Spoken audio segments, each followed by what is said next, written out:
ये क्या है अम्मा? आप मेरे लिए गुलाबी रंग की फ्रॉक लेकर आ गई। हमें नहीं पहनना। गौरी ने कहा। हाय, क्या कमी है इस गुलाबी रंग में? हमको तो नहीं पसंद है गुलाबी रंग। और वैसे भी इस फ्रॉक का तो रंग भी उड़ा हुआ है, पुरानी सी लग रही है। हाय हाय, इस 3 फुट की छोरी के नखरे तो देखो। इसके तो नखरे ही समा नहीं रहे हैं। हमने तो सोचा था कि आज तेरा जन्मदिन है और छोटी सी लड़की है तो गुलाबी रंग की फ्रॉक अच्छी लगेगी, लेकिन या तो हम पर हुक्म चलाने लगी है। अरे छोरी, इतनी नाटक मत कर। जो लाई हूँ चुपचाप से पहन ले। अम्मा ने अपना गुस्सा दिखाते हुए कहा। नहीं पहनना तो नहीं पहनना, हमें कोई जबरदस्ती है क्या? गौरी ने फ्रॉक को पटकते हुए कहा। ये देखकर अम्मा को भी गुस्सा आ गया और अम्मा ने उसके गाल पर एक चपट जड़ दी। रोती हुई गौरी अपने बाबू के पास गई, जो उस समय रसोई में मसाला तैयार कर रहा था। आखिर कचौरी समोसे बेचकर तो वह अपने घर का गुजारा करता था। रे, क्या हुआ मेरी गुड़िया को? रो क्यों रही है? अम्मा ने। क्यों? अम्मा फिर पता नहीं कहाँ से गुलाबी रंग की फ्रॉक लेकर आ गई। हमको नहीं पहन। बाबू, हमें नई फ्रॉक भी नहीं चाहिए।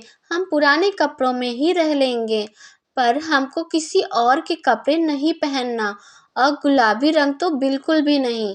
गौरी ने रोते हुए कहा तो कन्हैया समझ गया। रोते नहीं, अम्मा को हम समझाएंगे। इस तरह ना मारा करे हमारी गुड़िया को। कन्हैया के कहने पर गौरी चुप हो गई और रसोई में रखे बर्तनों से खेलने लग गई। मयंक का अपनी बच्ची को देखकर कलेजा मुंह को आ गया।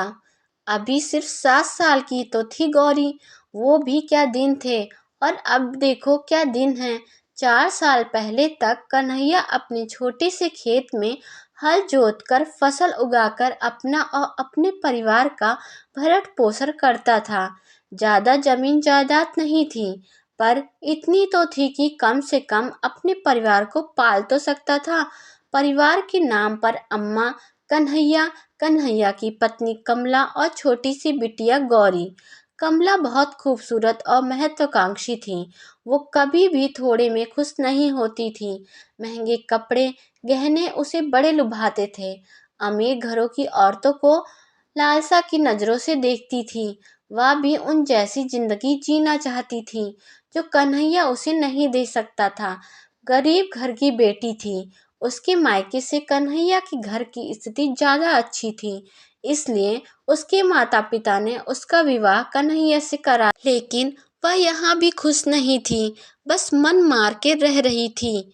वो दिन कन्हैया कभी नहीं भूलता जब उसके दोस्त बिरजू ने उसके घर में आने वाले तूफान की तरह दस्तक दे दी थी।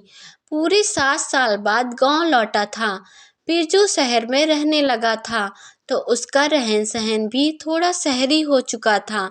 वो यहाँ अपने ताऊ के पास अपना हिस्सा लेने आया था। माँ बाप तो बचपन से ही गुजर गए थे। कमला बिरजू के रहन सहन और बोलचाल से बहुत प्रभावित हुई, जबकि बिरजू कमला की खूबसूरती का कायल हो गया। दोनों को एक दूसरे में अपना अपना लालच नजर आ रहा था।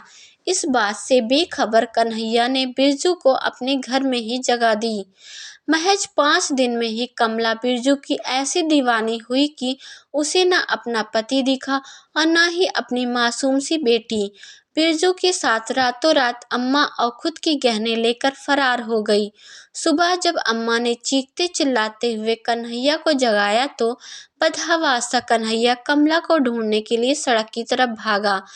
तेज आते ट्रक ने उसे टक्कर मार दी और वो वहीं लहूलुहान होकर गिर पड़ा। कई दिन तक उसे होश न आया। जब होश आया तब तक सब कुछ बर्बाद हो चुका था। उसका एक पैर भी कट चुका था। वो बैसाखियों पर आ चुका था। अपने बेटे को बचाने के लिए और 2 वक्त की रोटी के लिए छोटा सा खेत अम्मा को दिल पर पत्थर रखकर बेचना पड़ा। ले देकर बस अब ये घर बचा था। अपनी लाचारी को देखकर हिम्मत टूट चुकी थी। शायद लाचारी को देखकर नहीं, कमला की बेवफाई को देखकर। अस्पताल से जब घर आया तब भी आगे के लिए हिम्मत न जुटा पाया।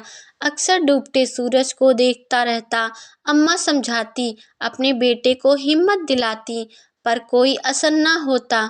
अम्मा जैसे तैसे 2-3 घरों में खाना बना आती और उससे अपने घर का गुजारा करती। जब खाना बनाने जाती तो गौरी को साथ ही ले जाती, क्योंकि कन्हैया को तो उसके आसपास का भी भान ना होता। ऐसे ही इस बात को काफ़ी वक्त बीत गया, पर कन्हैया के तन के घाव तो भर गए, पर मन के घाव ना भरे। वो तो शायद होश में भी ना आता अगर पिछले साल ये हादसा ना होता। अभी पिछले साल सरपंच जी के घर में उसकी पोती का जन्मदिन था। घर में गौरी का कौन ध्यान रखता, इसलिए अम्मा उसे अपने साथ ही लेकर गई। जन्मदिन का उत्सव था तो उसकी पोती के लिए ढेरों उपहार आए थे। गौरी भी ललचाती नज़रों से देख रही थी, लेकिन उसकी नज़र जाकर टिकी एक गुलाबी रंग की फ्रॉक पर।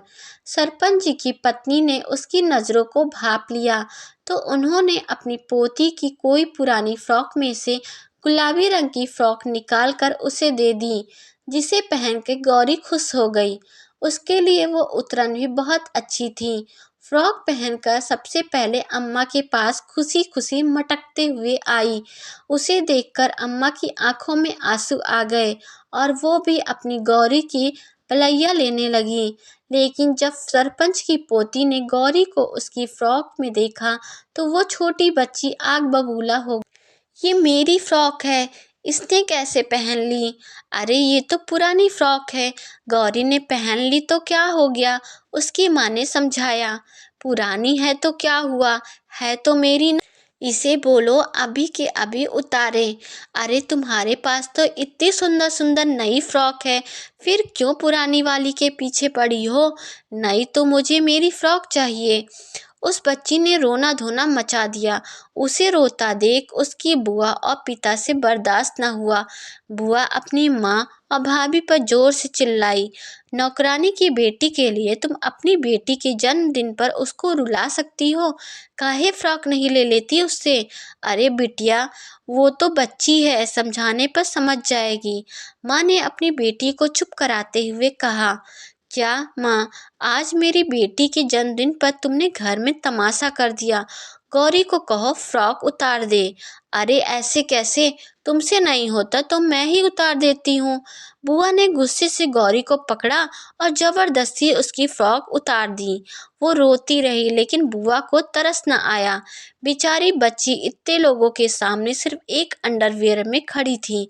उस छोटी सी 6 साल की बच्ची के स्वाभिमान की तो तार तार हो रहे थे।